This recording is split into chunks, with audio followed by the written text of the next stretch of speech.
السلام علیکم ناظرین، زه ستاسو ملګری فضل نبی. ملګرو دې وخت کې مونږ د دریغلو په عید میله کې اختر په میله کې ولاړ یو. چونکې دا یو ډېر غټ علاقه ده او دې وخت کې ماشومان چې کم دی راځي خپل پلارانو سره راغلي دي او خوب انجوای کوي. هغوی خوب د خوراک سکراک څیزونه اخلي، لوبې اخلي.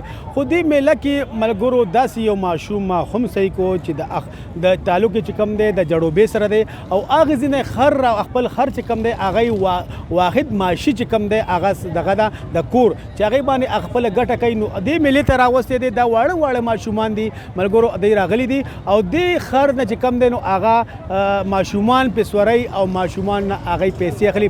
دې ماشوم سره موږ خبرې کوو چې دا ماشوم په دې هکله سوی یو خو اختر دی او بل خوا مطلب ماشومان موږ په دې مطلب چې یو ماشومان راغلي پلاران سره انجوای کوي، نوي کپړې چولي دي، نوي اختر دی. خود دا ماشومان چې کم دي د خپل د کور د روټۍ ګټلو لپاره یا دوه روټۍ ګټلو لپاره هغوی دا محنت کوي. نو ماشومه بچې ته ماته وایه ستاسو نوم دی بچې؟ صفی الله. صفی الله بچې ته ماته ووایه ته کوم ځای نه راغلی؟ کوم دغه نه؟ زه د جوړبې یم پای کې اوسم. ښه لکه جوړبې ته دومره لرې نه چې راغلی په خر باندې راغلی. په دې خر باندې ته څه کوې بچې؟ ته باندې څه مزدوري ته څه کوې؟ زه هغه لرګي مرګي پیرړم، د سکور پې کوم، شګې کور پې کوم. نن چونکې خو دلته میله ده، لکه میله ده، نن خو لرګي نشته، نن خو دغه نشته. نو په دې میله کې به ته څه کوې جي؟ ماشومان پې سورې د اختر ماشومان دلته کې دا چې وړو راوړو 20 روپۍ ته اخلو. هغه ماشومان ته سورې پې او هغوی نه ته 20 روپۍ اخلې.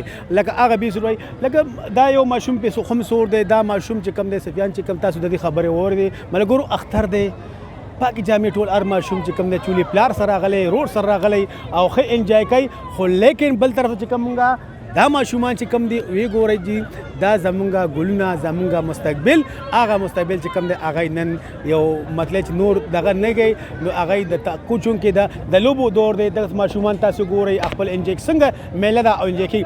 خو دې خوا دا چې مونږ وکتل نورونو واقعي خبره چې کم دی نو هغه د زړه د خفګان خبره ده، ډېر د دغه خبره ده چې د اختر د خوشحالۍ موقع ده. او ماشومه ته څه وې بچې په دې اختر په اړه څه کوې؟ کپړې ځان له اخیستې وې بچې؟